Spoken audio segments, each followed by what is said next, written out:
Hi, I'm Jeff Provine.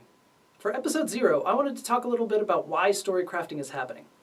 I like stories. I think everybody likes stories, whether you're at a sporting event rooting for the underdog, or if you're listening to a stand-up comedian tell a little story about her life, or even if you're just a parent and kid reading a fairy tale on the way to bed.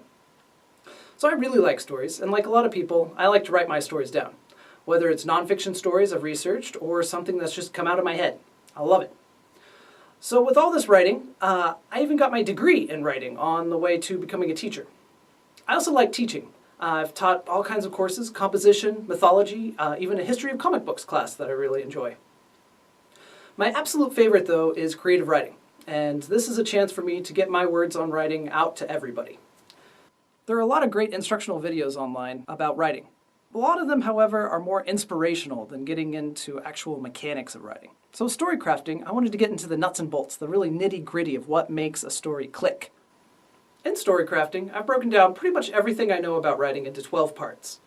We're going to look at everything from the crucial mechanics of an overall plot, to viewpoint, to how do you describe in setting, how do you even choose your voice. Everything about these stories can be looked at just like if we were building a machine. I don't want stories to sound all mechanical and clunky like that, but that's where a lot of the inspiration stuff leaves off. We need this extra step to really understand what we're doing with our words. Every episode of Storycrafting is also going to have a segment called Anthology I Was In.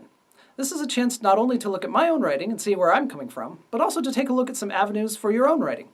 There's something a little awesome about short stories. Short stories are a great way to get your own voice out there, not just time-wise, because they're a lot easier to write than novels. Well, they're a lot shorter to write than novels. But the problem with them not being so easy is that every single word has to count. With a novel, you can mess around and give some extra description about a certain place that you like, or, have an extra character in there because you really think they're cool. But with a short story, every single word does need to count. Through the Storycrafting series, you'll learn how to make your writing shine at every level. We're going to start with the basics, and we're going to work up to the very intricate and kind of overarching philosophy about writing. See you on the other side, writers. Keep writing.